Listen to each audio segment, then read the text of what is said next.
You think you know what sleep is. A soft mattress, a warm blanket, a few hours with your phone tucked beneath your pillow like a digital pacifier. You scroll until your brain goes numb, shut your eyes, and call it rest. But I have to ask, have you ever slept with lice in your hair and a knife in your hand? Have you ever prayed to make it through the night because the wind sounded different? Have you ever shared a straw mattress with your entire family, 3 pigs and 1 farting uncle? Have you ever tied your own knees together so you didn't slump while sleeping upright against a monastery wall? No? Then, my friend, you've never truly slept. You've napped. You've dozed. You've escaped.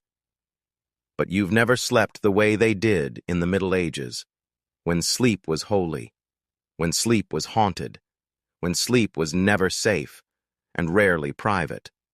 This isn't just a history lesson. This is a descent into a world where the night was darker than your modern mind can comprehend. The body didn't lie flat. It curled, crouched, and trembled. Dreams weren't entertainment. They were warnings, or omens, or invitations. And bugs? Oh. Bugs were the only thing that slept with you every single night without fail. We're about to open the shutters on a world where people slept in 2 shifts, shared body heat with strangers, cursed bedposts and blessed dreamscapes, and didn't know if they'd wake with breath in their lungs or a demon on their chest. This is the real bedtime story your ancestors never got to finish. Because the fire went out. Because the lice bit too hard. Because someone was screaming outside. So before you tuck yourself in tonight, let me walk you back to the 14th century, to the cold, to the straw, to the shadows, to the whispers, to the sleep that wasn't rest. It was survival. Because this is not just a story about how people slept. It's about what sleep meant. When nothing, not your soul, not your breath, not your body, was guaranteed by morning. Welcome to the night before electricity. Welcome to medieval sleep. And may God watch over you. Because no one else might. And so, if you think waking up at 3 a.m. is strange, you're not broken.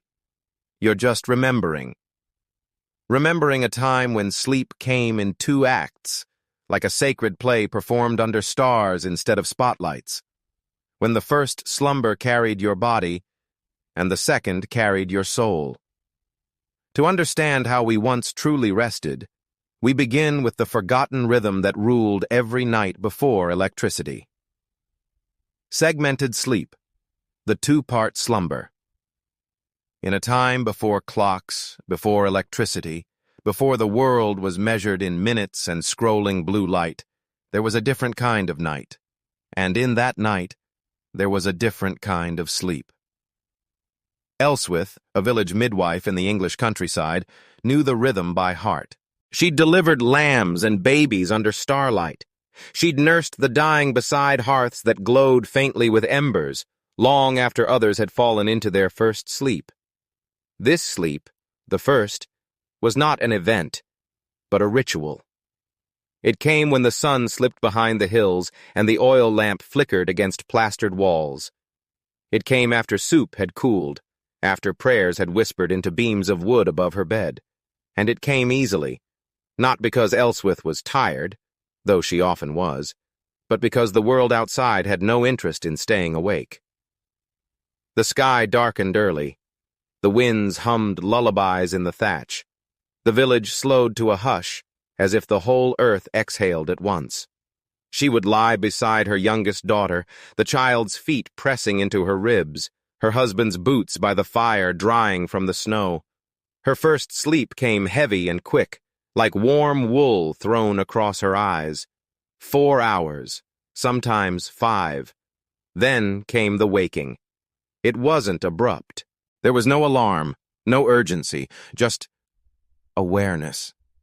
A stirring of the soul rather than the body.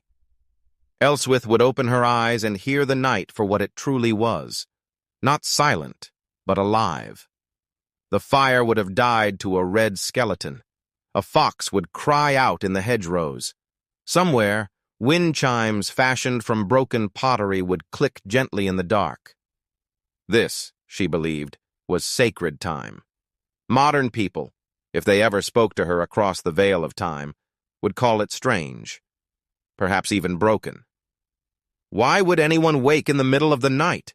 They might ask, clutching their sleep trackers and fretting over their circadian rhythms. But Elswith would smile. Because the watch, that quiet waking between first and second sleep, was not insomnia. It was invitation. There was bread to tend, half risen in the coals. There was mending to finish, letters to reread from her sister in the distant city. And sometimes, on winter nights when the wolves howled far off, there was a kind of solitude that could only exist in the dark. She used it to think, to remember, to feel her soul uncluttered by chores and children and endless daylight tasks. She was not alone in this. The watch was woven into the fabric of her world. In the house beside the churchyard, Father Aldrich would rise as well, not out of necessity, but duty. He'd light a candle with shaking fingers and begin the office of the night, chanting psalms to an unseen God while rats scurried across the chapel floor. His was a sleep interrupted by scripture, and he welcomed the break. Better to pray than to dream, he often said. Down the lane, old Mabe, who could no longer climb stairs, would sit upright in her bed, muttering stories to herself and the cat. She had once told Elswith, "The dead walk in this hour. I hear them sometimes. Not frightening, just unsettled." Even the reeve, whose hands always smelled of oxhide and ale, would be seen outside occasionally, checking the pen, cursing the wind. "Fox got the chickens last year while I was sleeping. Not this time," he'd mutter, pulling his cloak tighter around his shoulders. The waking hours were not wasted hours. They were woven into the rhythm of life, accepted as natural as rainfall or hunger. Elswith had delivered babies in those hours, made love in those hours, watched her husband weep by the fire in those hours, speaking of a brother lost to plague. It was time where the soul thinned and the world became more transparent. Marriage manuals written in ink and worry declared this watchtime ideal for intimacy. The mind was calm, the body at peace, less troubled by the harshness of the day.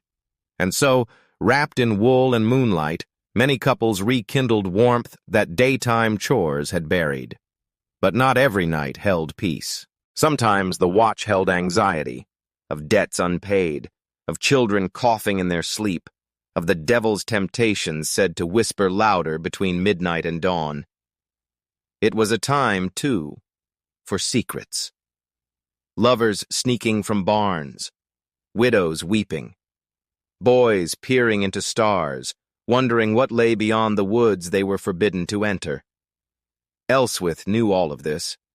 She had witnessed much. As midwife, she moved between homes like a ghost, welcome even in the hour when God himself seemed quiet. She had once helped a woman birth a child in the second sleep by firelight with the help of rosemary and boiled linen. She remembered thinking, "There is no wrong time to be born." The second sleep came softly. No signal, no command, just a sense, like the earth inhaling again, that it was time to return. Elswith would climb back into the bed, careful not to wake the child now wrapped in her arms, and allow herself to sink once more. Not as deep, not as urgent, but steady, lasting until the gray of dawn spilled into the cracks of the shutters. And then, the rooster. Second sleep ended not with grace but with noise, feet hitting the floor, ashes being swept, water fetched. The day beginning again as though the quiet world of the night had never existed. In modern times, historians and scientists would puzzle over this ancient rhythm. Some would call it a lost sleep pattern. Others would name it segmented sleep, believing that the invention of artificial light had reshaped human rest into something linear and compressed. They would find, in old journals and diaries, proof. Chaucer, Ekirk, medical texts that spoke of first sleep and second sleep, as casually as one might speak of lunch and supper. It had not been disorder. It had been design. But Elswith would not have needed science to validate what her body already knew, that rest was not a single act, but a cycle, that the night was not one long, lonely stretch, but a landscape with valleys and plateaus, that the waking between sleeps was not an interruption, it was a threshold, a place between worlds, a place for the soul to breathe. And as the firelight died each night, and her eyes drifted closed for the first time, she never feared the waking. She welcomed it, because she knew that even in the darkest hours of the year, even when wolves cried and saints slept, something ancient waited for her in the night. Time, stillness, and the memory of a world before clocks, when sleep came in two parts, and each part had a purpose. But of course, sacred rhythms and second sleeps only matter if you have somewhere to lie down. And in the medieval world where you slept said everything about how you lived. It wasn't just about dreams. It was about itching, crouching, sharing, scratching, and surviving in a world where the bed wasn't a sanctuary. It was often the first battlefield of the night. Let's visit one of them. Medieval beds. When your bed scratches back. In the corner of a stone hut where light barely reached, beneath the low smoke-stained rafters and beside a wall that forever wept with damp, young Wulfgar made his bed. And by made, we mean he rearranged the pile of straw he called home. He was a swineherd's son, barefoot, mud-caked, and small for 12. But like most children in the village, he'd grown up learning not to expect comfort from the world, least of all from the place where he was meant to rest. His bed was not a bed in any modern sense of the word. It was a sack. A lumpy, matted sack, once meant for grain, now stuffed with straw that poked through the seams like an insult. His mother had tried to soften it with scraps of wool and a thin linen sheet, but dampness crept in like a ghost every winter. And in the straw? A whole kingdom of creatures, mites, lice, the occasional beetle, and what the villagers simply called the itch. "You'll toughen up," his father had once grunted. "A bit of scratch keeps you from dreaming too deep. That's how you wake if the fire goes out." That was the kind of wisdom Wulfgar was raised on. That comfort was not to be trusted. That softness weakened the bones. That life was better itchy than dead. At night, he'd lie on the straw with his little sister curled at his side and the family dog at their feet. His mother and father slept across the same room, snoring gently, pressed close on another sack of straw. There were no separate bedrooms here, only corners and privacy defined by shadows. The smell was familiar. Musty hay, damp wool, a whiff of pig dung carried in from the doorway curtain. To Wulfgar, this was the scent of sleep. But that didn't mean sleep came easy. Sometimes the straw shifted, and a sharp stalk jabbed his ribs like a knife. Sometimes the dog scratched at fleas so loudly it could wake the dead. Other nights a mouse would scurry beneath him, nesting in the warmth of his discarded tunic. And worst of all were the invisible crawlies. Lice, mostly. Though once, he was fairly certain something bit him that glowed faintly in the dark. His mother called it a night spider. His father called it character building. Still, he preferred this to the floor, where the cold seeped through your bones and didn't let go. On stormy nights, the family slept closer together, their breathing sinking in one great rhythm of survival. But it wasn't always like this for everyone. Wulfgar had once peeked inside the Reeves' house, the wealthiest man in the village. The Reeves' bed sat raised off the ground, with carved wooden posts, and a curtain made of thick wool to keep out the draft. There were real sheets, soft ones, and a feather mattress so plump it looked like a goose had exploded inside it. Wulfgar stared at that bed the way some boys stare at swords or treasure. "They sleep on feathers," he whispered to his sister afterward, wide-eyed. She blinked. Wouldn't that feel like floating? He nodded. Like not being part of the earth anymore. And maybe that was it. The rich could afford to sleep in the air. The poor? We belonged to the dirt. Elswith, the midwife who sometimes visited their home, once joked that in noble houses the bed was the centerpiece of the entire chamber. They display it like a treasure, she said. Drapes, embroidery, even a step-stool so the lady doesn't twist her ankle getting in. Step-stool, Wulfgar had laughed. To get into a bed? Elswith had smiled. Aye, some of those beds are taller than you. To Wulfgar it sounded ridiculous, but also like magic. A place where sleep didn't itch, bite, or smell like goats. But then again he wondered, did those people sleep as deeply as he did, curled beside his sister, his dog, and the muffled breath of his parents all around him? Sometimes in the rare quiet between the creaks of straw and the groan of timbers, he felt something strange, something almost like peace. His bones were sore, yes, his belly often empty, but there was a warmth in their huddled mass of straw, a kind of rough tenderness.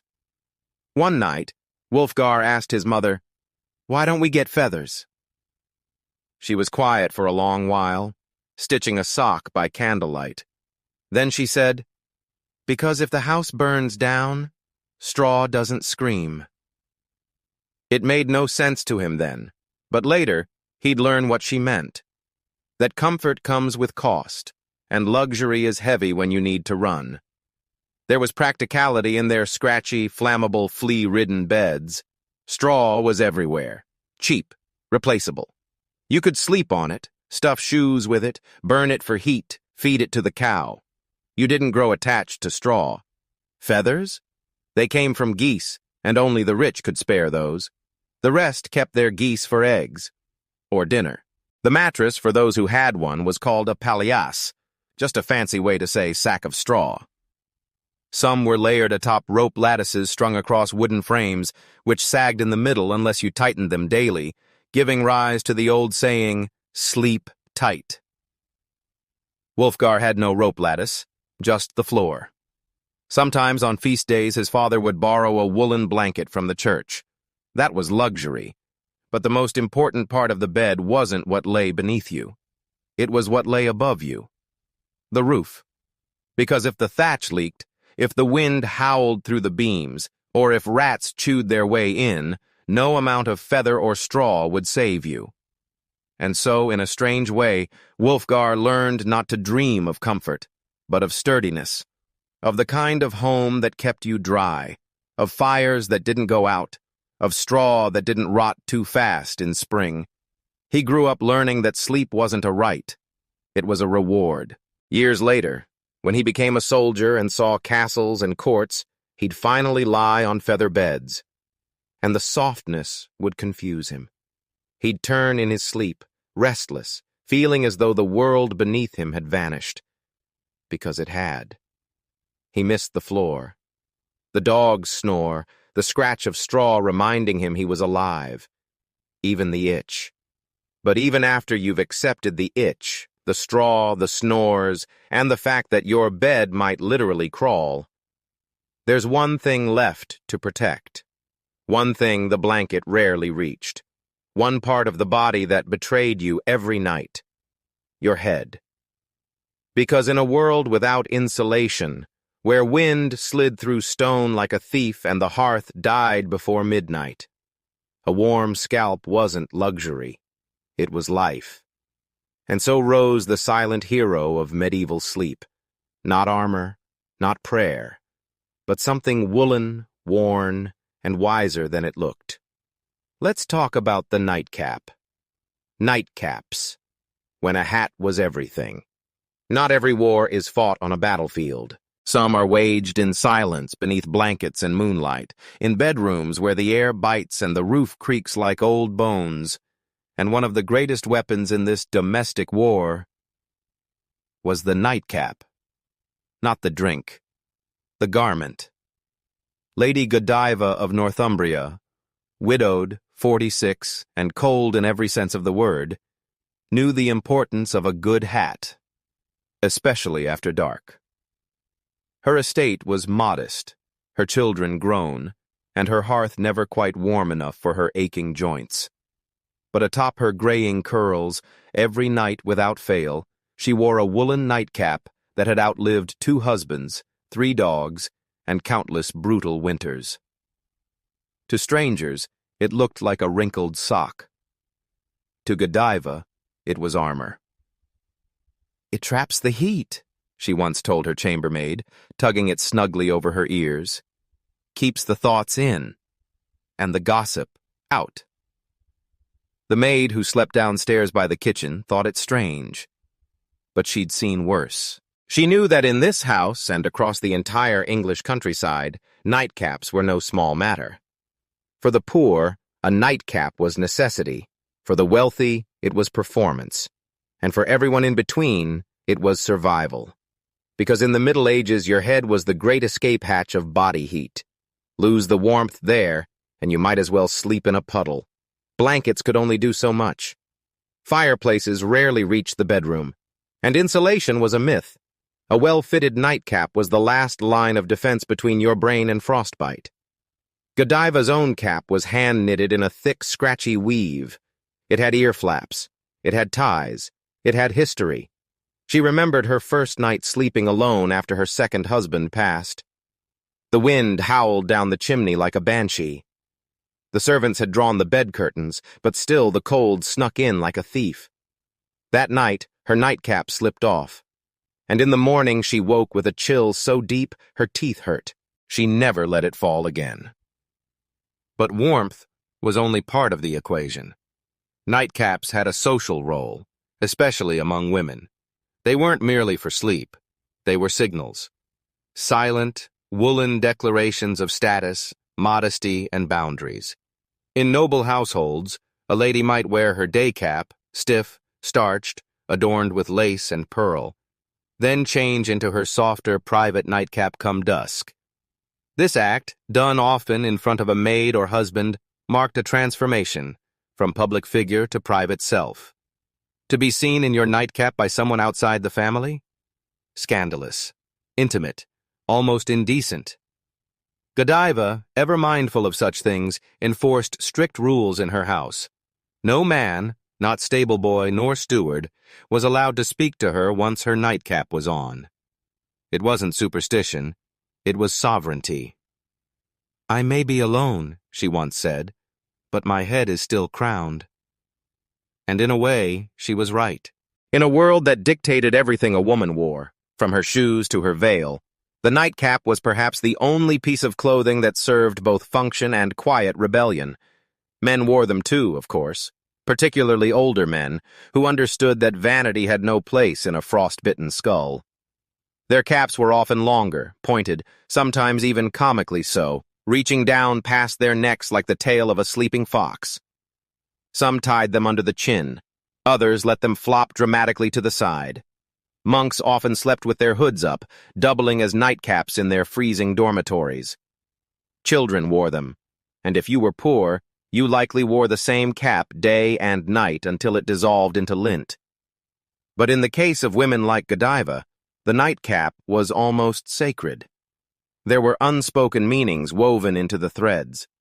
A tightly fitted one meant, "Do not disturb." A laced one with embroidery might suggest a special night ahead. And a cap removed at the door? That was a statement.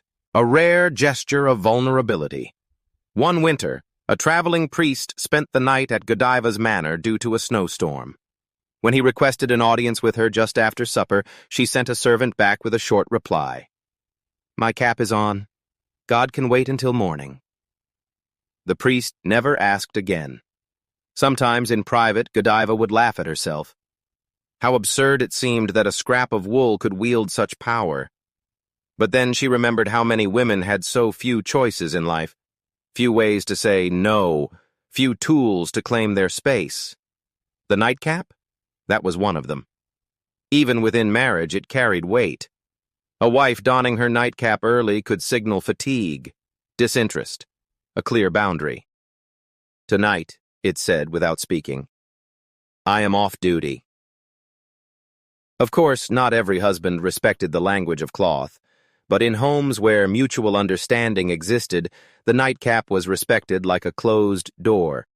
In stories passed down through taverns and kitchens, nightcaps became symbols. There were jokes about nagging wives whose caps had sharper tongues than their wearers. There were tales of forgetful old men who mistook their cat for their cap in the dark. There were even rumors of a sorceress who enchanted her nightcap to give her prophetic dreams. But for most people it was simple. A warm head was a safe sleep. Godiva's cap aged as she did. The wool grew looser, the stitches frayed. Her chambermaid offered to knit a new one, finer, softer, prettier. But Godiva declined. "This one knows my thoughts," she said. "A new one might get the wrong idea." By the time she was 60, her nightcap had become part of her silhouette, so constant, it was almost like skin. And when, one spring, she passed away quietly in her sleep, the cap was still on her head. Warm, loyal, faithful to the last breath. They buried her in it.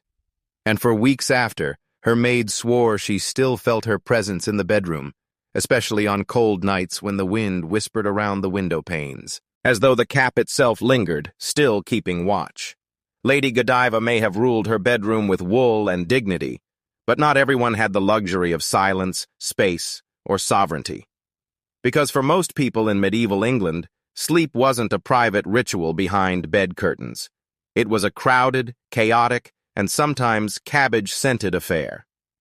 If the nightcap was your last defense against the cold, then the bodies around you were the final blanket. Let's crawl under the covers of communal sleeping, where personal space didn't exist, and your bedmate might be a cousin, a stranger, or a lamb. Communal sleeping. You didn't choose the bed life. The bed life chose you. They said the baker's wife snored like a war horse. They also said she had a mole shaped like a cross between her shoulder blades, cursed a bishop once in Latin, and once breastfed a lamb because it lost its mother. None of this was proven. But Alice, the blacksmith's daughter, knew one thing for certain. She had to share a bed with the woman every time she visited her aunt in the village of Greystone. And when you share a straw mattress with someone, you learn truths that gossip never dares to tell. Like how someone smells at 2 in the morning, how much space a body takes when the fire dies down, and how long a person's breath can fog your face when they roll over without warning. Communal sleeping was not a novelty in Alice's world. It was the default. Privacy was for the dead and the nobility. If you had a warm body and enough floor space to lay down, congratulations, you were part of the huddle. She had shared beds with cousins, servants, visiting priests, and once, memorably, with a traveling merchant who woke everyone with a scream because he dreamt his donkey was on fire. Beds were not sanctuaries. They were holding pens for humans, often loud, sometimes damp, always close.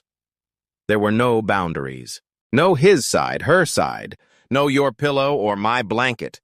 There was the bed, one bed, and as many people as it could hold, plus one more. On feast days, it was worse. The house would overflow with relatives and their children, chickens, dogs, and drunk uncles who snored like dying cows. Alice once fell asleep with her foot resting on someone's bald head and woke up with a child's tooth in her hand. And yet, this was normal. Not because people enjoyed it, but because winter didn't care about personal space. You could freeze alone, or you could sweat together. That was the choice. And most people, including Alice, preferred being overly familiar with the breath patterns of relatives to waking up blue-lipped and stiff. The hearth could only heat so much. The roof leaked, windows were cloth, but flesh was insulation.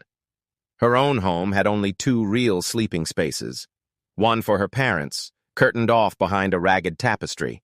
The other, if it could be called a bed, was a pile of flattened sacks and skins on the floor, where Alice, her younger brothers, and sometimes the dog collapsed in a pile each night. The arrangement was not strategic. It was survival. You didn't pick a side. You picked a limb to avoid suffocating under. People farted in their sleep. People talked. People had night terrors and dreams loud enough to wake the geese. And in the dark, when someone rolled over, it often meant your face got slapped by a rogue knee. But Alice didn't question it. She had never known anything else. Her friend Matilda once claimed she had her own bed, built by her father from repurposed church pews. "Just for me," she said proudly. "No one else allowed." Alice stared at her. "Doesn't it feel empty?" Matilda hesitated. "Sometimes, but it smells like lavender." Alice's bed smelled like dirt, old feet, and sometimes cabbage, but it also smelled like home. When plague swept this region in the winter of her 13th year, suddenly, the crowding stopped. Fear hung heavier than the smoke from the chimney. Families stopped letting visitors sleep over. Siblings slept farther apart, if they could. One of Alice's neighbors threw out their shared mattress and slept sitting up near the window, wrapped in every tunic they owned. And when Alice's own brother fell ill, she was made to sleep by the door. Alone. Her breath froze into mist each night, and the cold silence pressed on her chest like a stone. She missed the smell of her family. She missed the weight of them beside her. Even the snoring. When her brother recovered, they huddled again like before, only tighter. After the plague, when people spoke of sleeping arrangements, something had shifted. Communal sleeping was still the norm, but it no longer felt invisible. Now people noticed it, felt awkward about it, whispered about the idea of walls, of separate spaces, of beds for one. But not in Alice's house. In her home, you slept together. Not because it was pretty, not because it was sweet, but because that's how you lived. Later, as a married woman, she would sleep beside her husband and 2 children in one crowded bed frame, the baby tucked in between their chests. When the baby grew, she joined her siblings on the floor, and the cycle continued. There was no shame, no loneliness, only bodies, only breath, only survival. Once, a traveling minstrel came through Greystone and played a song about a queen who slept alone on a silk bed, surrounded by roses, guarded by silence. The villagers applauded politely, but Alice turned to her husband and whispered, "Sounds like hell." Because in her world, warmth was wealth. Contact was comfort. And sleep, however awkward, tangled, or loud, was not a solitary act. It was a group project. In the cramped homes of villagers like Alice, warmth came from bodies, not blessings. But just beyond those smoke-stained walls, within the stone silence of convents, sleep was something else entirely. It wasn't shared. It wasn't loud.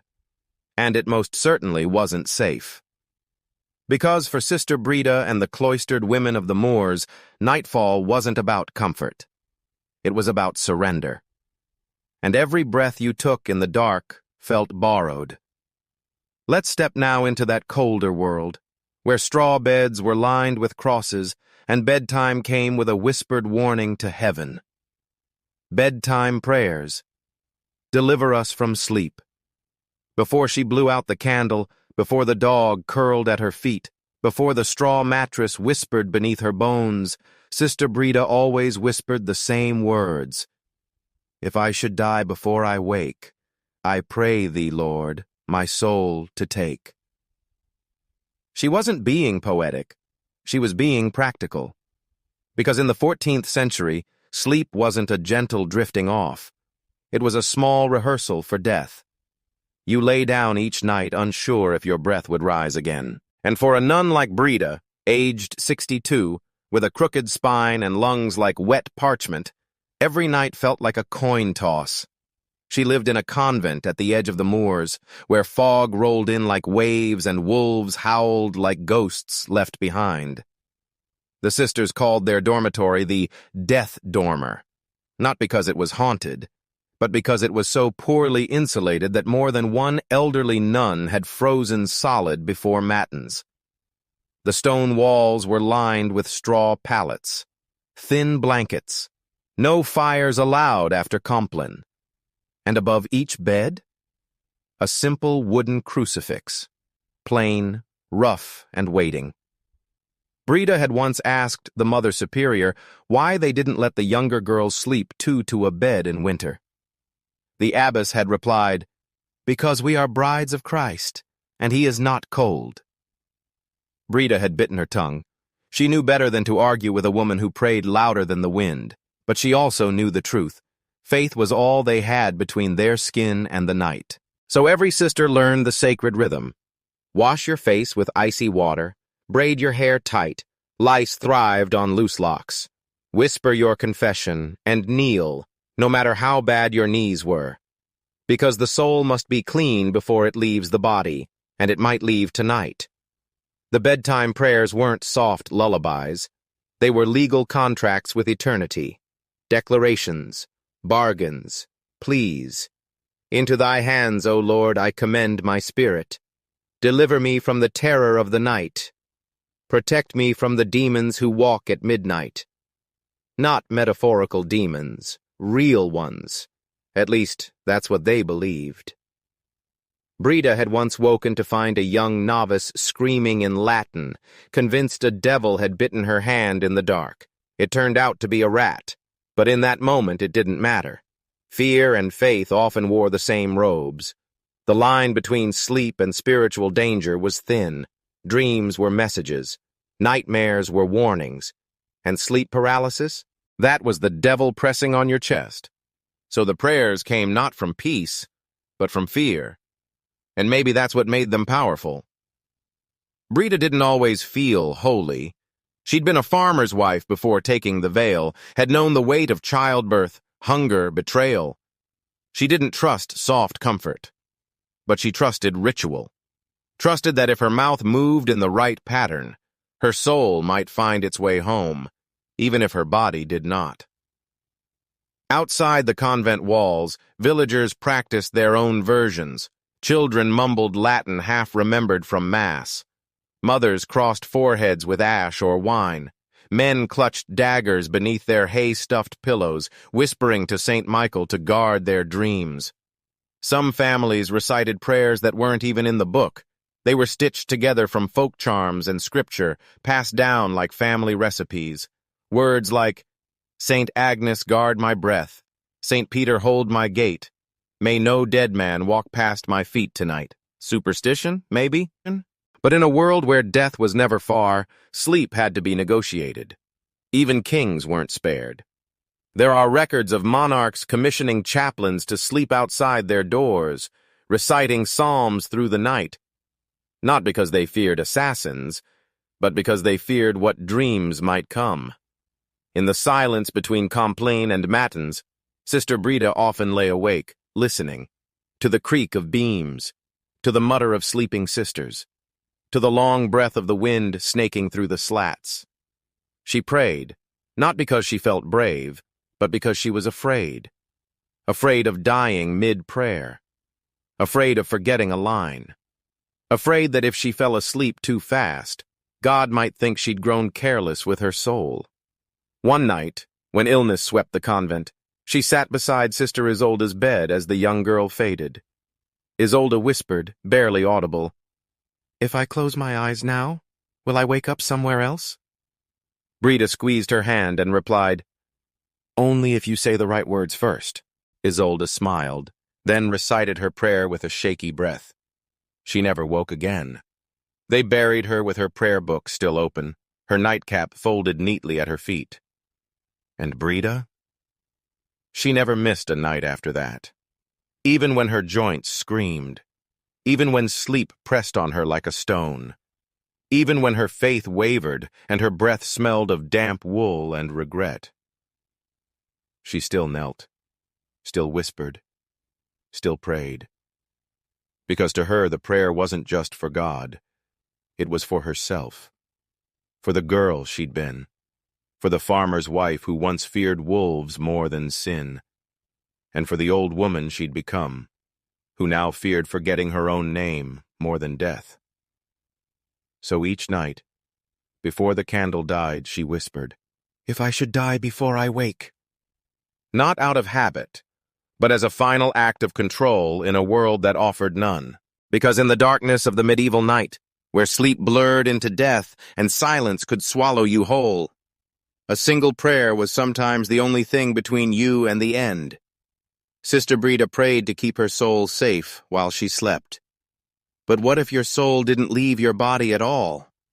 What if it wandered, not into heaven, but into a maze, a fog, a place where symbols bite, shadows whisper, and even a sleeping mind can sin?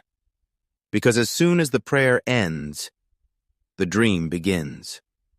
And in the flickering minds of medieval villagers, that's where the real danger lived. Just ask Father Edric. Dreams, signs from heaven, or traps from hell. Every night, just after the coals died but before the rooster stirred, Father Edric entered the battlefield. Not of swords and shields, but of symbols, riddles, and fire-breathing shadows. He was a village priest with crooked teeth and a voice too soft for sermons. But the villagers didn't come to him for scripture. They came with their dreams. And Father Edric? He never laughed. Because in the 14th century, dreams were not nonsense. They were warnings, prophecies, temptations, sometimes all at once. A misplaced goat in your sleep might mean a poor harvest. A tooth falling out could signal death. And a black dog chasing you? That was either the devil or your mother-in-law. No one could be sure. But Father Edric tried. He kept a battered parchment tucked in his robes, an old dream manual copied from a monastery scriptorium. Its pages were filled with maddening contradictions. To dream of flying may indicate closeness to God, or pride, which precedes the fall, or wind in the bowels. He would squint at the script, mutter in Latin, then tilt his head as though consulting an invisible jury. His interpretations were part study, part guesswork, and part theater. But they brought comfort. And in a world like theirs, comfort was half of salvation. Dreams visited everyone, peasants, monks, even chickens, according to old Mabel, who swore her rooster once dreamed of a fox and refused to crow for a week. But the trouble wasn't having dreams. It was what they might mean. Because not all dreams came from God. Some, the church taught, came from your body. Too much wine, rotten cheese, a bad mattress. Others came from your sins. But the worst kind? Those came from the devil. Temptation, they said, loved to dress itself in silk. It entered your mind not as a pitchfork-wielding fiend, but as a lover's face, a forgotten friend, a whisper too sweet to question. And if you surrendered, even in sleep, you invited darkness into your soul. So yes, dreams were terrifying, but also irresistible. Father Edric had his own, though he never told the villagers, dreams that left sweat behind his knees, dreams of blood on altar cloths, of bells tolling with no hands to ring them, of a wolf at the window that called his name in Latin. He would wake and immediately pray. 3 Hail Marys, 1 Our Father, and always this: cleanse my mind, O Lord, lest the dream becomes desire. Because he knew better than anyone that a dream is never just a dream.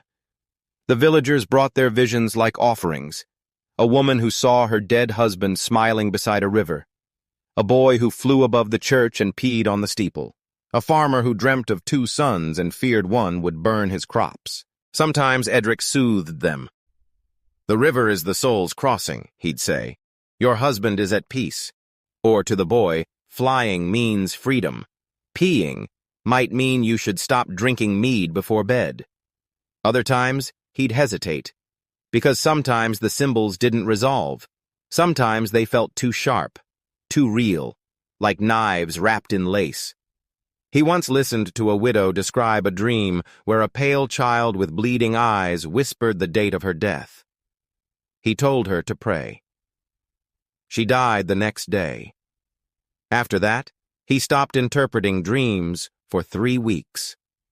The church walls felt thinner after dark. Candles burned too fast. And every time he closed his eyes, he saw that child.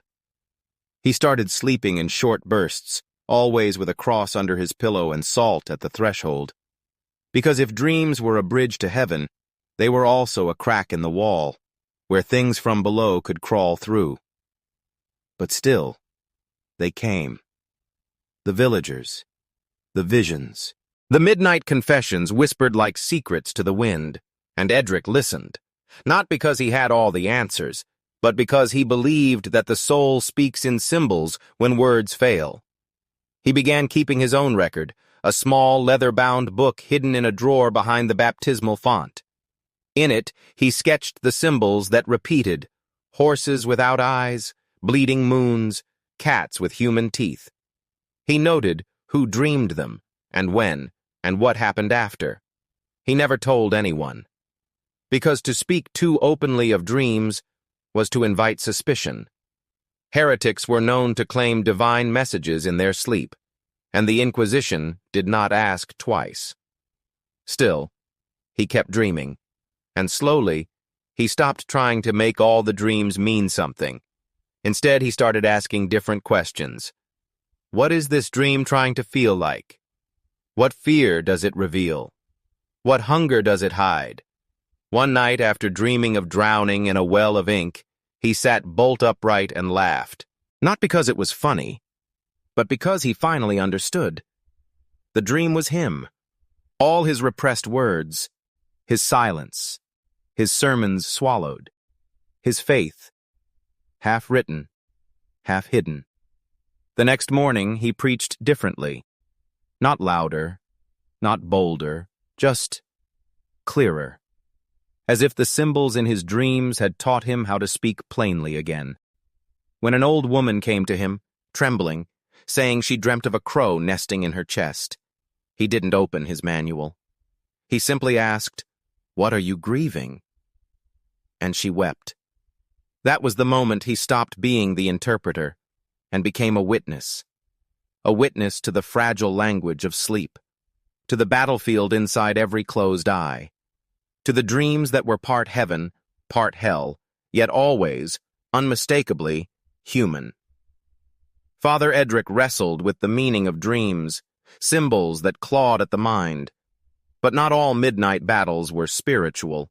Some came with real claws, six-legged ones, tiny, merciless invaders who didn't speak in riddles but in bites, because for every soul searching for signs in sleep, there was a body trying not to bleed through it.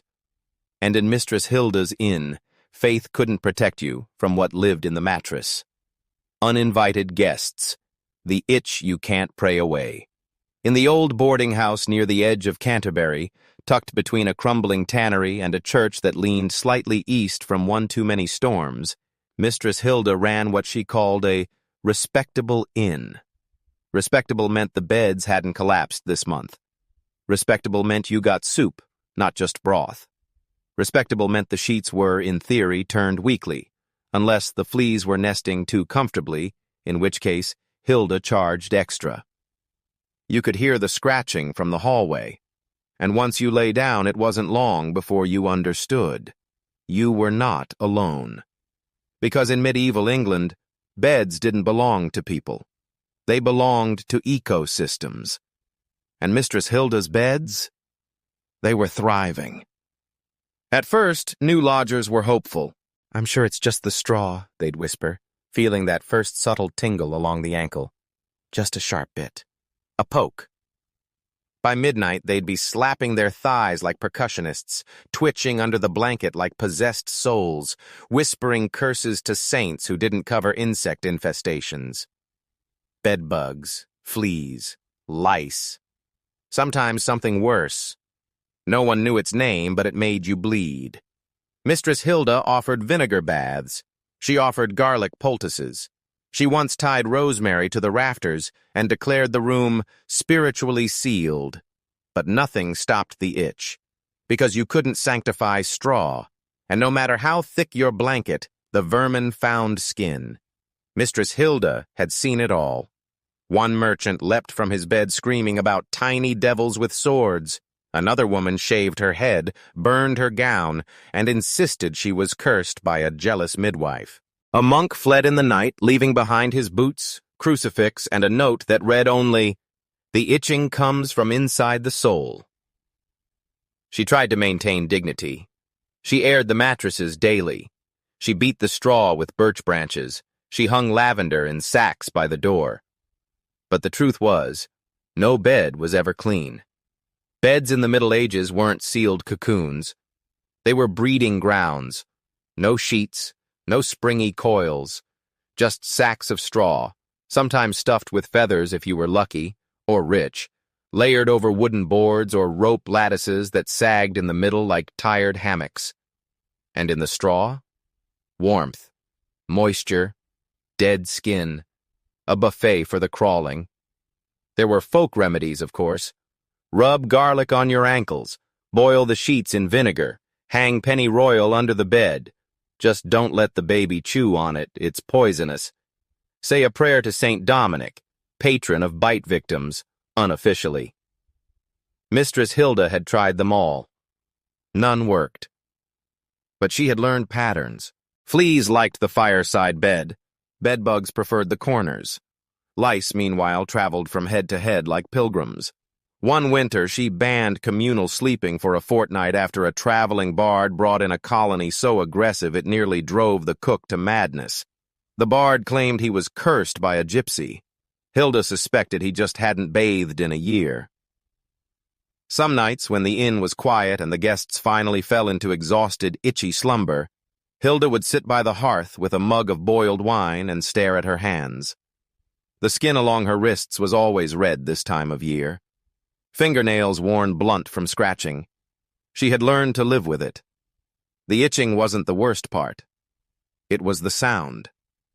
The tiny crackle of movement in the straw, the faint hiss of a flea leaping, the sudden twitch of a guest jolting upright in silent horror. Sleep, in her house, was a test of endurance. Not because she was cruel, but because the world was. She'd grown up in a farmhouse where pigs sometimes slept beside them for warmth. Her mother once pulled a beetle the size of a coin from her ear. Her brother had lice so bad they shaved his head and rubbed ash into the scalp. "If you ain't bleeding, you're clean enough," her father used to say. So Hilda didn't dream of clean linens. She dreamed of stronger immune systems. There was a boy once, Tommy, about 10, abandoned by a drunk uncle on market day. Hilda gave him a bed in the attic, told him not to fuss, just scratch when needed. He didn't complain. He simply counted. 1, 2, 3. 3 bites, he'd whisper. Better than yesterday. After a week, he smiled when he found only 2. "I think they're learning manners," he said. Hilda nearly cried, not from sentiment, from guilt. She boiled his blanket that night twice. The next morning he had 4 new bites. He still smiled. Maybe they missed me. In the village there was a saying, "If you sleep without a scratch, the devil marked your soul instead." It was a joke, of course, sort of, because in a world without soap, without fumigation, without understanding germ theory, the body was a battlefield you couldn't see, and the bed was the front line. Even nobility weren't spared. Queen Eleanor's letters once mentioned a rash from the northern feather beds. Priests blamed demons. Physicians blamed melancholy blood. Peasants? They just scratched. Mistress Hilda sometimes wondered what heaven must be like. Feather beds, perhaps. Soft sheets, perhaps. But more than anything, silence. No twitching, no scratching, no crawling under the ribs. Just stillness. Until then, she returned to her rooms each night, tugged the linen as tight as it could go, lit a sprig of sage, and whispered the same prayer. "Lord, if I must suffer, let it not be between my toes." And then she lay down, scratched once behind her ear, and fell asleep like the survivor she was. Not comfortable, but undefeated. Mistress Hilda's guests scratched, twitched, and cursed the fleas like heretics at the stake. But in another part of England, where no innkeeper served soup and no one dared complain, men of God faced a different kind of endurance. Because when you've renounced the world, even sleep becomes a vow. And in the monastery at Wessex, the beds didn't crawl. They judged. Holy sleep. When silence snored louder than sin. In a stone monastery nestled in the hills of Wessex, where the fog lingered like a sermon left unfinished, Brother Anselm prepared for the most sacred part of his day, going to bed. Not for comfort, not for dreams, certainly not for rest, but for obedience. Because in the Benedictine order, even your sleep belonged to God. There was no flannel, no goose-down pillows, no private chambers scented with lavender and childhood nostalgia. Just a long, cold hall lined with wooden pallets, 30 identical beds, each as austere as a confessional, each occupied by a man who had renounced the world, but not, as it turned out, the ability to snore like a cursed ox. Brother Anselm was in the middle row. He always ended up in the middle. The dormitory, officially called the dormitorium, but rarely spoken of with anything resembling affection, was built for function, not peace. There were no curtains, no partitions, no soundproofing between dreams and digestion, just stone, straw, and rules. The monks slept fully clothed, except for their belts, which were placed neatly at the foot of the bed, like holy serpents waiting to be rebuckled. The hour of sleep was dictated by the rule of Saint Benedict, typically after Compline, the final prayer of the day. And no matter how tired you were, no matter how much your knees ached from kneeling or how much porridge you hadn't eaten, you did not fall asleep before the bell. To do so was to fall asleep before God. Brother Anselm had once seen a young novice nod off early and fall sideways off his cot. The novice claimed he was meditating. The abbot was unconvinced. Every movement in the dormitory was ritual. You entered in silence. You genuflected toward the crucifix. You laid on your right side facing east, toward the rising sun, toward resurrection, toward the hope that you'd wake up less sinful than when you lay down. And if you dreamed, you didn't speak of it, unless it was prophetic or shameful, in which case you confessed, not to your pillow, but to the prior. Brother Anselm had only confessed once. He'd dreamt of a loaf of bread with legs, running away from him across a meadow, shouting insults in Latin. The prior told him to fast for a day and stop eating onions before bed. There were rules about posture, too. You were to sleep like the dead, still, quiet, arms crossed if possible. No tossing, no murmuring, and under no circumstances was flatulence allowed. Brother Anselm broke that rule often. He wasn't proud of it. But lentils were frequent, and mercy was rare. The strange thing, though, he grew used to it. The coughs, the creaks, the shared breathing, it became rhythmic, like a lullaby sung by tired lungs. And in those moments, when the wind howled against the stone and all the world seemed reduced to the sound of breathing monks, Brother Anselm felt something unexpected. Belonging. This was no luxury, no cradle of indulgence, but it was a brotherhood, a kind of hard-edged intimacy that came not from softness, but from shared sacrifice. They gave their dreams to the same silence, and that silence, however loud with snoring, bound them. Not that there weren't trials.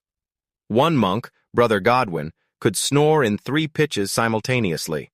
Another, Brother Thomas, had night terrors so violent he once struck a fellow sleeper, mid-dream, shouting about invading Normans. Then there was the cold.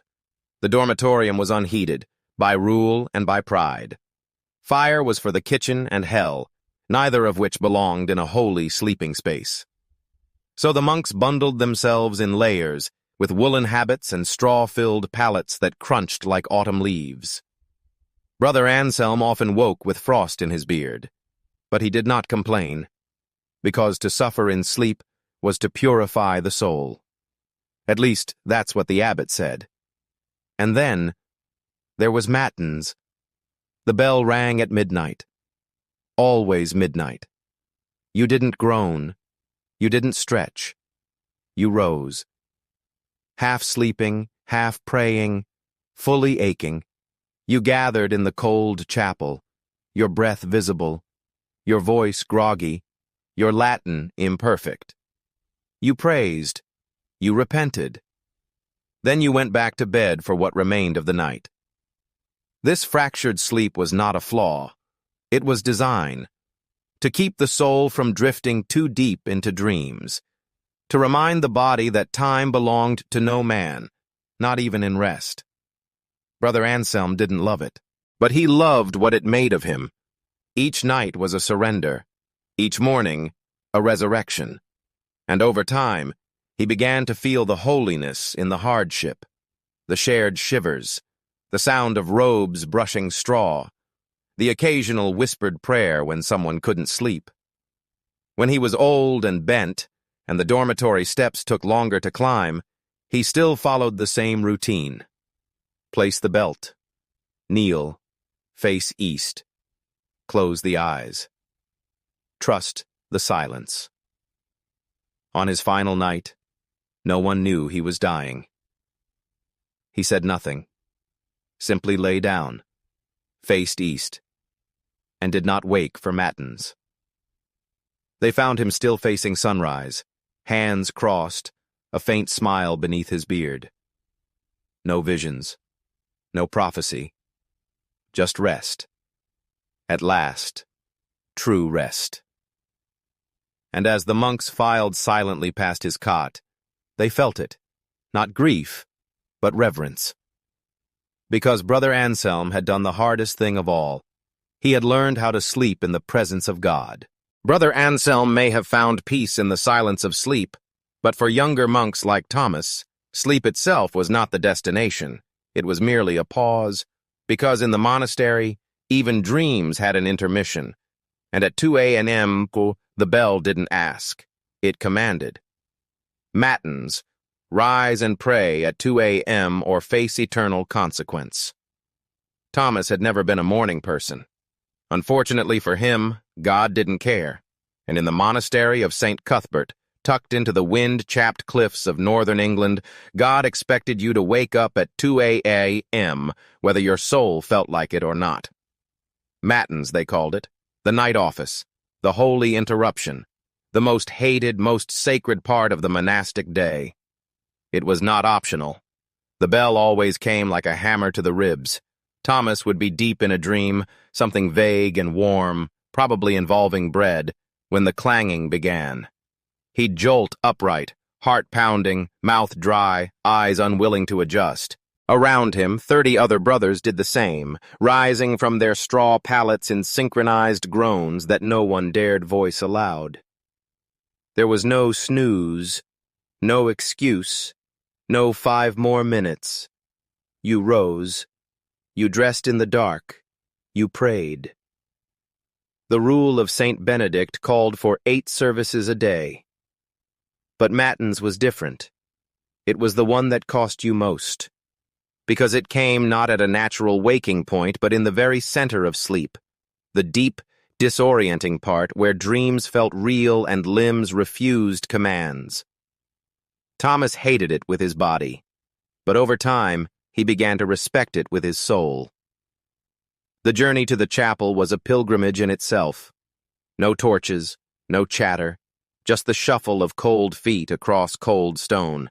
Shadows stretching long in the candlelight, faces still puffy with sleep, brows still creased with dreams they wouldn't remember. The chapel doors were never locked. God, after all, didn't keep office hours. They filed in silently, like ghosts. The choir stalls groaned under familiar weight. Thomas always chose the third from the end. It was where his mentor, Brother Giles, had once sat before his voice gave out. That night, Thomas thought of him as he sank into the wooden bench, back already aching. The service began not with spectacle, but with breath. One monk coughed. Another sniffled. Then came the first note, low, solemn, reverent. Psalm after psalm, chant after chant, Latin verses weaving into the dark like threads of hope in an endless fabric of time. Thomas's voice cracked often. He didn't care. He wasn't here to impress. He was here to remember that time was not his, to remember that the night, like the soul, was not to be slept through in comfort. Some nights he fought sleep harder than temptation, eyes fluttering mid-ave, neck lolling like a wilting flower. He'd dig his fingernails into his palm to stay awake. Once, he bit his tongue until he tasted blood. Because if you fell asleep during matins, that was a stain on your soul. Not mortal sin, perhaps, but a missed opportunity to wrestle darkness with prayer. He once asked Brother Oswald, the oldest monk in the abbey, "Why does God want us half dead and mumbling at 2 a.m?" Oswald just smiled and said, "Because the devil sleeps soundest then." Thomas wasn't sure if that was theology or poetry, but either way, he started showing up earlier after that. Not all monasteries were alike. Some woke for matins at midnight, others at 3 a.m. But the message was the same. Disrupt yourself. Break your sleep before sleep breaks you. Because the medieval mind didn't view night as a passive backdrop. It was a battleground, a sacred borderland where souls drifted too close to eternity. Waking up in the middle of it wasn't punishment. It was training. A spiritual drill, a confession by rhythm, a daily death followed by resurrection. And so Thomas learned. He learned to chant through exhaustion, to pray while his body begged for stillness, to listen in the dark for a God who did not shout, but whispered. Some nights, he heard nothing but his own heartbeat, louder than any hymn. Other nights, he felt something else. A flicker. A silence too deep to be empty. One winter, during a week of storms so violent the chapel roof dripped from 7 places, only 5 monks made it to matins. Thomas among them. He slipped on the whetstone and arrived with a bruised hip and frozen fingers. But the others had lit the candles. They were already chanting. And Thomas, despite the pain, felt something bloom in his chest. Not joy, not peace. Belonging. Because in that chapel, in the darkest hour, 5 cold, half-broken men sang to a God they'd never seen, out of love, or maybe stubbornness. And that was enough. Years later, when Thomas became abbot, he kept matins precisely as it had been. No delays, no exceptions, even when the roof leaked, even when only 2 of them remained. He would rise at 2 a.m., he whisper the same psalms, and close his eyes not in sleep, but in awe, because he understood now.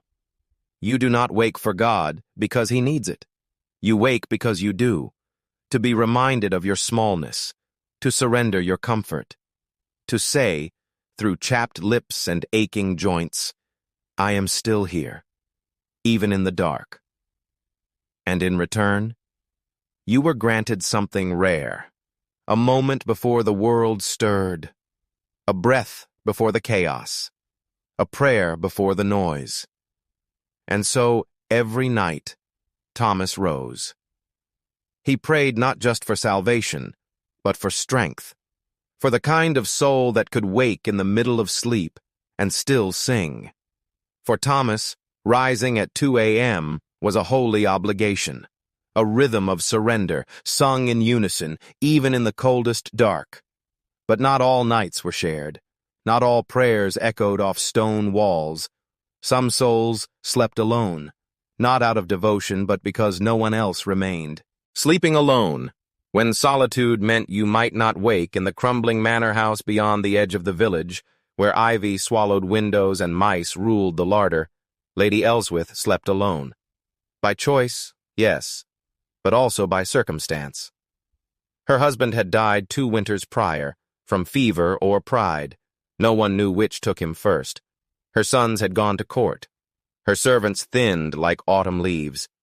Only the steward remained, and he slept in the stable, preferring the company of horses to widows. So now, the great bed of carved oak and moth-eaten velvet was hers, and hers alone. A privilege? Not in this age, because in the medieval world, to sleep alone was not a sign of luxury. It was a whisper of danger. The bedchamber was silent, save for the tick of wind through cracked shutters and the distant bark of a restless dog. Lady Ellsworth lit a single candle each night, just one. Enough to keep the shadows honest, but not so bright as to waste wax. She undressed slowly, stiff joints protesting, the air biting her skin like old betrayal. She no longer wore a nightcap. No one to laugh at her hair. No one to see her at all. The bed was wide enough for 4. She occupied a corner. Back then, people didn't sleep alone if they could help it. Children curled up beside parents. Servants near hearths. Travelers shared haylofts with strangers. Even monks, those spiritual anchors of restraint, snored in synchronized poverty beside one another. Because to sleep alone was unnatural. It meant you had no family, no position, no worth anyone wished to keep warm. And more than that, it meant this. If you stopped breathing in the night, no one would notice. Lady Ellsworth knew this too well. She'd once kept a household of 17, cooks, maids, pages, scribes. Every night, someone had stirred near her. A yawn, a cough, a creaking floorboard reminding her that life pulsed just beyond the curtain. Now, only her breath. Only the rustle of rats in the rafters. Only the question that returned with each dark hour. What if this is the night my soul slips out, and no one calls it back? Of course, the church had its answers. God is always watching, the priest had told her with a smile too polished to trust. She nodded politely, then lit 2 more candles that night. Because Lady Ellsworth was not afraid of ghosts. She was afraid of silence, the kind that wrapped around your ankles, the kind that pressed on your chest like cold stone, the kind that made your heartbeat feel embarrassingly loud, because no one else's echoed back. She spoke aloud now, some nights, not to God, to the room. I see you, she'd whisper. I'm still here. Was it madness? Maybe. But in a world where sleep was a door between this life and the next, saying your name was a way of pinning your soul in place. Once, in her youth, she'd heard a tale of a widow who died in her sleep and wasn't discovered until her cat chewed off her nose. That image returned often. Lady Ellsworth didn't have a cat, but she had plenty of time. And fear was a patient guest. Sometimes she missed the body heat, not the men, not the weight of expectation or hands, just the human warmth, that low, steady reassurance of another heartbeat. It was easier to fall asleep beside someone, even a child, even a snoring old aunt, even a servant muttering in dreams. But those days were gone. And now she had no choice but to become her own warmth. She layered furs. She drank hot milk before bed when she could afford it. She sang lullabies, badly, to no one. And over time, she learned a strange truth. You can grow used to the terror of sleeping alone. But it never fully leaves. It just becomes part of the bed, like the creak in the frame, like the way your feet search for another body and find only cloth, like the way you whisper good night and pretend someone whispers it back.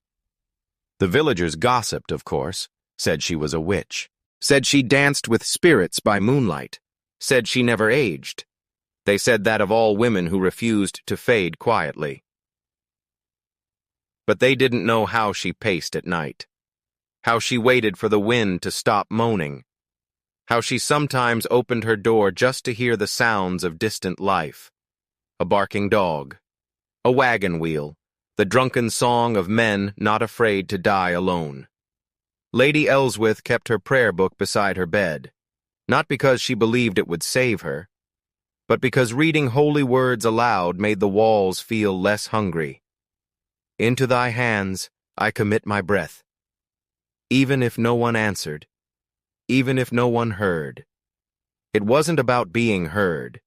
It was about not vanishing completely. One night, a storm came. Lightning cracked the sky like an angry whip.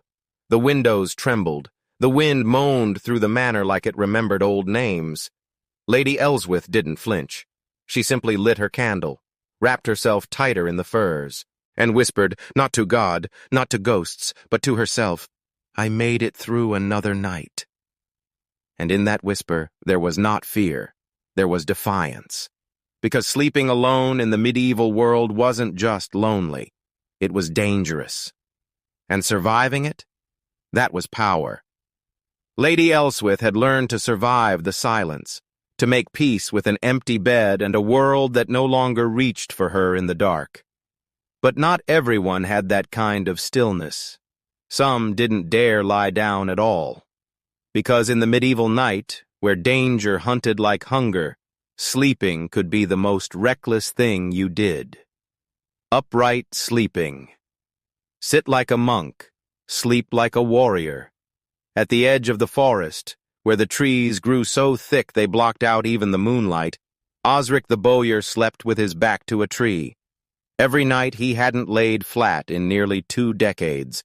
Not since the raid, not since the fire, not since the night he realized, to survive in this world you had to learn to sleep like a man expecting to be hunted. Because lying down was a luxury. And Osric? He didn't have time for luxuries. People in the village whispered about him. They said he'd gone mad from solitude, that he dreamt in full battle cries, that he'd once shot an arrow in his sleep, straight through a candle without knocking over the flame. None of those stories were true, except the candle. That one had happened. But Osric wasn't strange for the sake of it. He simply followed a wisdom older than medicine and deeper than theology. If your enemies come at night, don't greet them from a pillow. So he slept upright, wrapped in a cloak of boiled wool, knees drawn up, chin tucked, bow always at arm's length, his back braced against the same gnarled oak that had once saved him from a pack of wolves, and had since become his mattress, his shield, and his only friend. Upright sleeping wasn't rare in the medieval world. Pilgrims did it, soldiers did it. Poor folk did it when they had no beds, no straw, no place safe enough to sprawl out and dream like fools. It wasn't restful. It wasn't beautiful. But it kept you alert. The body never fully surrendered. The muscles never fully unclenched. You hovered at the edge of sleep like a sentry, dipping your toes into rest but never diving. And in some strange way, that half-sleep became the only sleep you trusted. Osric had learned the posture from an old mercenary. Man had no teeth but carried himself like royalty. "Lie down. You die faster," he'd said, chewing garlic with a grin that made even wolves hesitate. That advice stuck. So did the habit. Over time, Osric's back shaped itself to the tree. His breath grew rhythmic, and his dreams, when they came, were brief flashes, firelight, arrow feathers, the sound of horses too close. Never faces. He didn't let faces stay. In winter, he tied his knees with rope to keep from slumping. In storms, he anchored himself between 2 roots. He woke often, but that was the point. Every rustle of a squirrel, every branch shifting in wind, every owl's call was a rehearsal. The forest did not allow deep sleep, so he never asked for it. Villagers asked him once, "Don't your bones ache?" He nodded. "Every morning, but at least I wake up." They laughed. He didn't. Because in this world, to lie down meant vulnerability. And Osric had no one to stand guard, so he guarded himself, even in sleep. There was discipline in it, a kind of upright penance. Beggars slept sitting because they had no beds. Monks sometimes did it to punish the flesh. Osric did it to stay ready. His sleep was not retreat.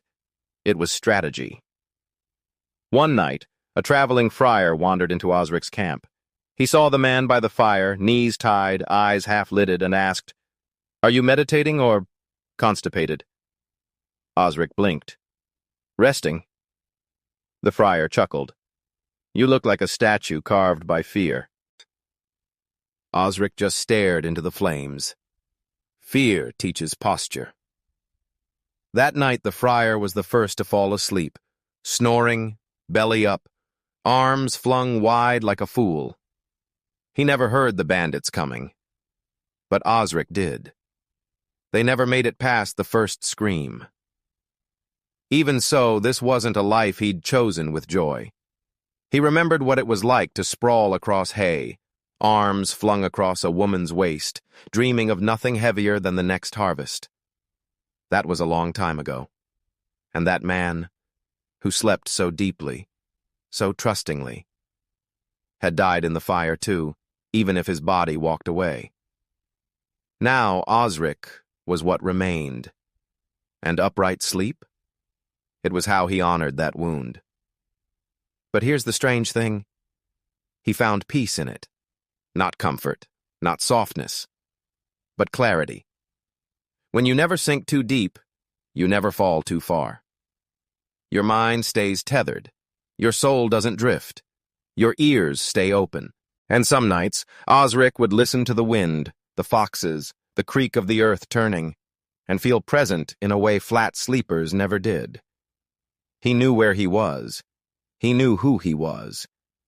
And he didn't need a blanket to remember. In the last winter of his life, Osric's knees finally gave out. The rope couldn't hold them. The tree couldn't support them. He fell. Not hard. Just down. Laid flat for the first time in years. It was snowing. He stared up at the sky like a man seeing the ceiling of a cathedral after a lifetime in the crypt. It was beautiful, terrifying, and he whispered, to no one in particular, maybe just this once. He closed his eyes, laid still, and finally slept like the rest of us. Osric had learned to sleep like a soldier, back straight, bow ready, dreams on a leash.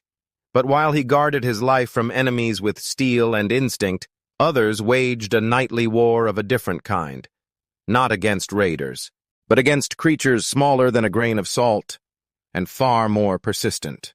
Pests in the bed, the uninvited roommates. You can't evict every night before sleep. Old Marjorie would beat her mattress with a broom. Not because she was particularly tidy, not even because she thought it helped, but because it was tradition, and because somewhere in her heart, she still hoped to scare off the things that lived in her bed. Not ghosts, not memories, bugs. Marjorie lived in a cottage that smelled of time, smoke, and survival. The roof sagged like an old man's spine, and the walls were patched with wool, wattle, and prayer. She'd outlived 2 husbands, 6 children, and 17 dogs. What she had not outlived, what no one ever outlived in her time, was the bed pest, fleas, lice, bedbugs, mites, worms, once. That was a bad year. They were her roommates, uninvited, unhygienic, unrelenting. You could bathe. You could boil your sheets. You could even sleep on fresh hay, didn't matter. The bugs always came back, like sin, like taxes, like winter. The first time she saw them, she was 8. A scratchy blanket, a warm sibling beside her, and the sudden realization that something moved beneath the covers. She'd screamed. Her mother had slapped her gently and whispered, "Don't be ungrateful. They're just part of the bed." That phrase stayed with her. Part of the bed. As if mattresses came with built-in torment. As if human skin was just another flavor on the nightly menu.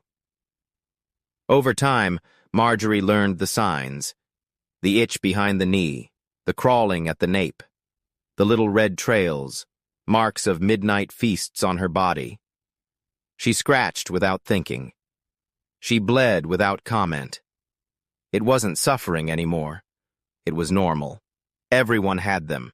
Kings, priests, bakers, even nuns. Though the nuns claimed their virtue repelled pests, Marjorie had her doubts. There was no class exemption, no divine protection. You could be pious as a martyr and still spend your nights slapping your thighs like a deranged drummer. They tried things, of course, folk remedies, hang lavender, rub onions on your feet, boil rosemary and drink it with cider, burn your bedding every spring and start over with new straw, if you could afford it. Marjorie had tried all of these. She once even slept with a hedgehog under her blanket. Someone said they ate lice. They lied. The hedgehog bit her toe. She'd also tried prayer. Lord, if you must test me, do it without mandibles. No response. Not even a reduction in bites. So she stopped praying and started bargaining. She named the worst flea Gregory and cursed him nightly. Still, he returned. There were stories, of course, of men who'd gone mad from itching, of women who claimed bed bugs whispered secrets from hell. One apothecary swore he'd invented a salve that killed all pests on contact. He died, not from the bugs, but from a badly cooked eel. But the bugs outlived him anyway. Marjorie found peace in resignation. If you couldn't beat them, at least you could know them. She began to admire their consistency, the way they survived plagues, famines, frost, the way they returned night after night without fail, like suitors with horrible manners. She imagined one of them writing her love notes. Dear Marjorie, thank you for the blood last night. Please scratch me gently next time. Yours, always itching, Gerald the Mite. She'd chuckle to herself in the dark, because if you didn't laugh at bedbugs, you'd weep until your skin fell off. Still, some nights were worse, like when her neighbor's pigs died and the fleas migrated across the fence, seeking new feasts.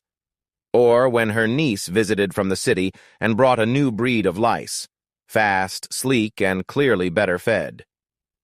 City lice, Marjorie grumbled, scratching furiously. Even the parasites had gentrified.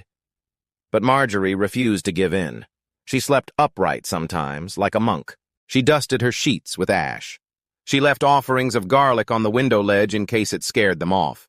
Mostly she endured, because that's what medieval sleep required. Endurance, not comfort, not cleanliness, just the sheer stubborn will to close your eyes and ignore the itch long enough to rest. When the village doctor visited once, curious about her longevity, he asked, "What's your secret, Marjorie?" She looked him dead in the eye. Never get too comfortable. He assumed she meant emotionally, she meant physically, because comfort led to stillness. Stillness led to being bitten more, and she'd rather die than be eaten in her sleep without a fight. One spring, her mattress finally collapsed. The straw had given up, the frame cracked in two. She sat there, among the wreckage, bugs crawling gleefully across her shin like children on a maypole. And she laughed, a wild, wrinkled laugh that scared the birds from the trees. "Well then," she muttered, "guess I'll sleep on the floor. Change of scenery." And she did. And the bugs followed. Because of course they did. But by now, Marjorie no longer hated them. They were the last thing that still touched her. The last to seek her out. The last proof she was still alive enough to feed on. And in some twisted medieval way, that felt like company. Unwanted, but honest. She whispered to the dark, "Sleep tight, Gerald. But if you bite too hard, I'm coming for you." And she drifted off, scratching gently, smiling softly, surrounded by the only creatures who never abandoned her. While old Marjorie wrestled with fleas and bedbugs, fighting for comfort with laughter and garlic, others waged a very different kind of battle in the night. Not against pests, but against the fear of never waking up. Because for knights like Sir Aldrich, sleep wasn't itchy. It was dangerous, and the only armor against death was armor itself. Sleeping in armor. When rest was a lie. You told your body. Sir Aldrich had not removed his armor in 3 days. His shoulders ached. His ribs were bruised. There was dried blood under his breastplate, some of it his, some not. He didn't know anymore. But night was falling again, and that meant one thing. It was time to pretend to sleep. Not rest, not dreams, just the ritual of lying still and hoping your eyes closed before someone slipped a blade beneath your ribs. They were camped near a ruined abbey, half a day's ride from the last village. Muddy ground, wind-shattered trees, and the faint smell of dead things buried long before the war ever came here. The men around him, squires, mercenaries, boys pretending to be heroes, were already curling into damp blankets. Some prayed, some drank. One sang softly about a woman he'd never returned to. Sir Aldrich said nothing. He found a tree stump, leaned back against it, and stared into the dark. He was tired. God, he was tired. But he would not remove the armor. Because he'd done that once. Just once. And woken up to find his tent slashed, his companion dead, and his own hands still stained with sleep. The truth was, knights didn't sleep like the poems said. No satin sheets, no warm hearths, no golden-haired maidens humming lullabies beside the fire. You slept where you didn't die. You slept where the dirt was dry enough to not rot your boots. You slept in your armor because unbuckling took time, and time was something swords didn't give you. And the armor? It was heavy. It pressed into your bones like guilt. Your shoulders burned from the weight of chivalry. Your thighs bruised from too many hours in the saddle. Your breath was shallow, echoing in your own ears like a whisper you couldn't escape. The helmet stayed off, at least, unless it rained. Then you slept with it on, because water in your boots was bad, but water in your skull was worse. Sir Aldrich had learned the art of half-sleep, dozing, but listening, breathing, but alert, dreaming, but only in shadows. It wasn't rest. It was tactical stillness. His squire once asked him, "Do you ever dream, my lord?" Aldrich had stared at the boy for a long time before answering, "Only of not dreaming." Some knights envied the peasants, their hay-beds, their deep, dumb sleep, their ignorance of blades. Others envied the dead. At least they didn't wake with their backs soaked in sweat, heartbeat pounding, hand twitching toward a sword. Sir Aldrich envied neither. He envied his horse. At least it didn't remember. Sleeping in armor changed a man. You learned to ignore pain, to breathe shallow, to adjust your limbs so the joints didn't pinch or cut off circulation. You learned to accept the stink of metal, of oil, of blood, of old meals cooked in fear. You learned that comfort was for other people, and you weren't one of them. One night, after a battle that left more crows than survivors, Aldrich leaned against a ruined wall, his arm limp from a torn muscle, and whispered to the darkness, "Just let me rest, God. Just one night." But God wasn't in that part of the world anymore. Just ghosts and armor. He once knew a knight who slept bare-chested, said it kept him humble, reminded him of flesh. He died in his sleep. Throat slit so cleanly they found him smiling. Aldrich wasn't afraid of death. He was afraid of dying without knowing it had come. And so he slept in steel, not for protection, but for awareness. Because when metal pressed against your skin, you never forgot where you were, or what could find you.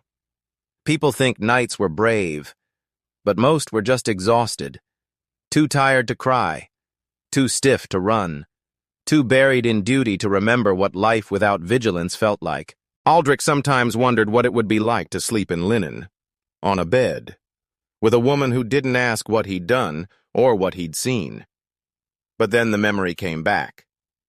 The scream, the blood, the soft snore beside him, never waking. The cold morning when he realized she'd never make another sound again. So he stayed armored, even when the war ended. Even when the kings signed treaties, even when the villages rebuilt, and the bards started singing peace into the taverns. Because for Aldrich, peace never arrived at night. It knocked once, found the door locked, and left. In his final years, his body bent inward like a question never answered. He could no longer lift a sword, but he still slept sitting up. Back against the wall, eyes open just long enough to hear the night's silence. Armor beside him, worn thin, chest bare, but the scars were armor enough now, and on the night he died, no one noticed. They thought he was sleeping, because he looked the same as always, still, silent, ready. Even in death he wore vigilance like a second skin. They buried him upright, in armor, just the way he'd lived. And somewhere in that grave, Sir Aldrich still sleeps. Half aware, half remembering, fully at peace only in the knowledge that no one will ever take him unaware again. Not even God. While Sir Aldrich wore steel to keep the nightmares out, there were others, like Agnes, who didn't need armor for the darkness to find them. Because sometimes, sleep didn't just leave you vulnerable, it took you entirely. And when it did, the path it led you down was neither safe nor silent. Sleepwalking, between heaven and hell with bare feet. In the village of Dunlow, they did not speak her name after sunset. Not out of hate, not even out of fear, but out of superstition. Because Agnes, the miller's daughter, had a habit of rising from her bed at night and walking straight into places no waking girl would ever go. She'd first done it at 6, barefoot in the frost, eyes open but glassy. Her mother found her at the edge of the river, arms outstretched like she was greeting someone invisible. They thought it was a dream. Until it happened again. And again. And again. By 12, she'd wandered into the chapel at midnight and knelt before the altar, whispering something in Latin she'd never learned. At 15, she walked straight through the cemetery, humming a lullaby for the dead. At 17, she disappeared for 3 nights. When she returned, her dress was torn, her feet were bleeding, and her hands clutched a silver crucifix no one claimed to own. They said she'd been somewhere else. Sleepwalking, they called it. But not like we mean today. No gentle wandering, no clumsy midnight snack grabs. In medieval Europe, sleepwalking was holy or cursed. There was no in-between. Either you were touched by angels, walking in divine vision, or you were being led by something darker. The villagers debated in whispers. She's possessed. No, she's a saint. She's cursed from the womb. She walks in dreams where the rest of us dare not. Agnes didn't answer, because Agnes never remembered. In the daylight, she was normal, quiet, pale, always working. She helped grind flour, washed the linens, sat in the back pew at Mass. But at night, she transformed. They tried locking the doors. She picked the latch. They tried tying her to the bed. She untied the knots in her sleep. They tried prayers, salt, bells, even a priest from the city who anointed her in holy oil and declared, "The devil is near this one." Still, she walked. Sleepwalking wasn't rare in the medieval world, but it terrified people. Because sleep wasn't just sleep.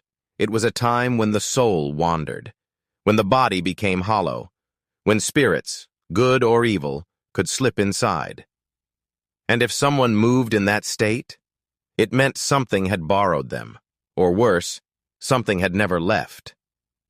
Agnes became both mystery and warning. Mothers told their children, "Sleep soundly, or you'll become like the miller's girl." She became legend while still alive. They left bread at her doorstep, sometimes flowers, sometimes iron nails, just in case. But Agnes never asked for fear. She didn't want to be strange. She once told the village healer, an old woman with crooked fingers and too many herbs, "I don't want to walk anymore." The healer looked at her, long and tired. "Then ask the thing that walks with you." That night, Agnes placed a candle at her window. She wrote her name in chalk beside her bed.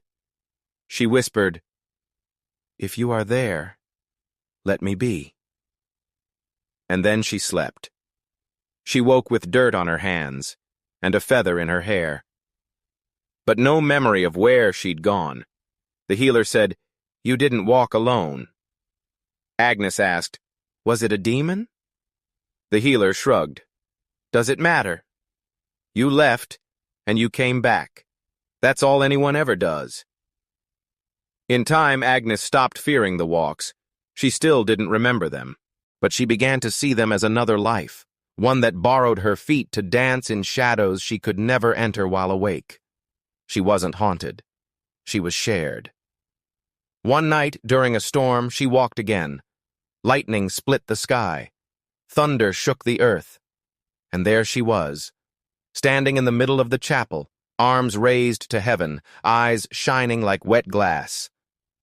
The priest gasped, but the old healer only said, "She's walking between worlds again." After that, they stopped trying to stop her. They watched instead. Some followed quietly. Some wept. Some prayed. One man claimed he saw an angel walking beside her, barefoot and weeping. Another swore he saw her vanish for a moment, just blink out of existence before returning. Whatever the truth, Agnes became more myth than girl. Years passed. She never married, never left the village, never stopped walking. Until one morning they found her still in bed. Peaceful. Still. And for the first time in decades, she hadn't moved at all. Some say that night, a figure was seen walking the forest path barefoot, with her face but not her body. Others say the river sang a song in Latin no one knew, and one child whispered, "I saw her in my dream. She said she's free now." They buried Agnes near the river she first walked toward. No stone, just flowers. And every year, on Midsummer's night, someone places a candle in her old window, and someone else walks the village paths in their sleep, quiet, barefoot, eyes open, but looking at things no one else can see. Because in the medieval world, sleep wasn't private. It was spiritual. It was dangerous. And sometimes, it was a doorway that didn't close. Agnes walked between worlds while the village watched in awe and silence. But when she finally lay still, when the footsteps ended, something ancient went quiet with her. Not just a girl, but a way of sleeping the world has since forgotten.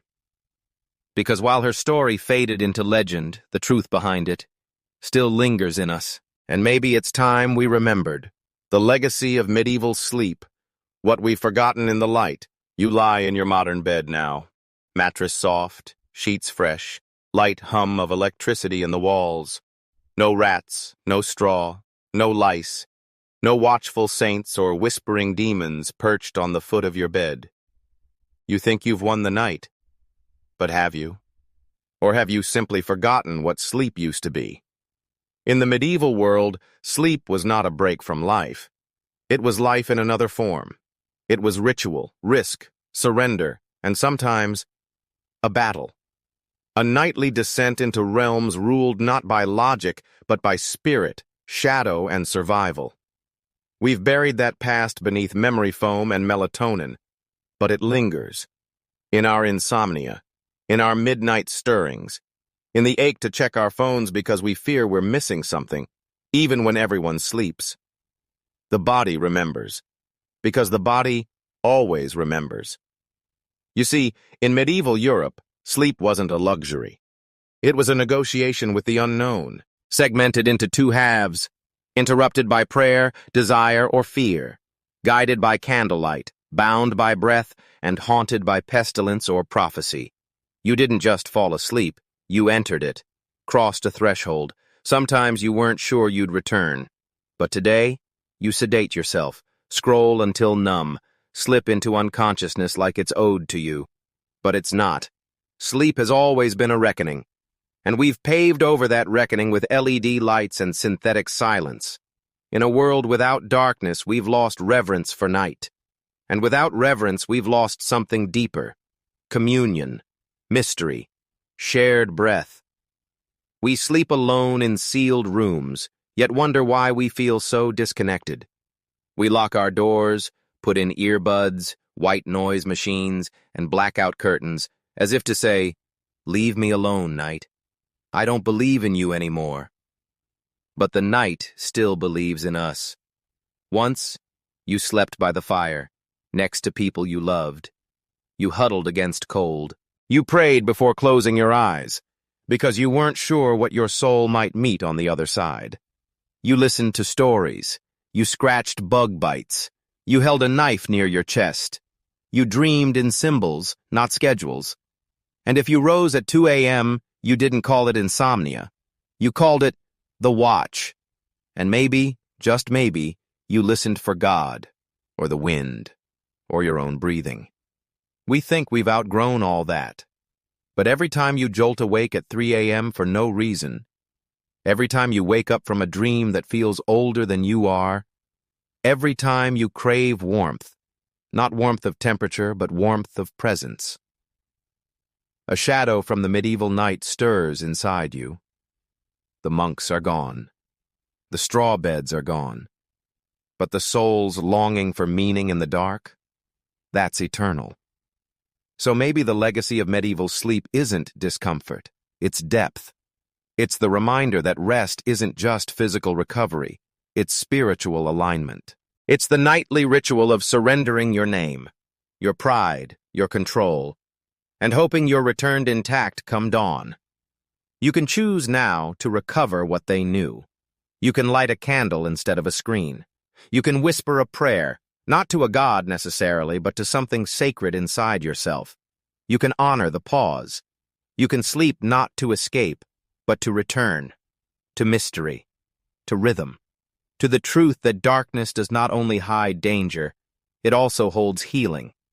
Tonight, when you lie down, imagine a world before clocks, before mattresses, before anything was guaranteed, and feel the breath of your ancestors at your back, not watching, just waiting. For you to remember what sleep once meant. A door, not a switch. A ritual, not a routine. A letting go, not a shutting off. Sleep well. And if you wake in the dark, don't panic. Just listen. Someone, somewhere, once stood guard for you. Now it's your turn to remember why.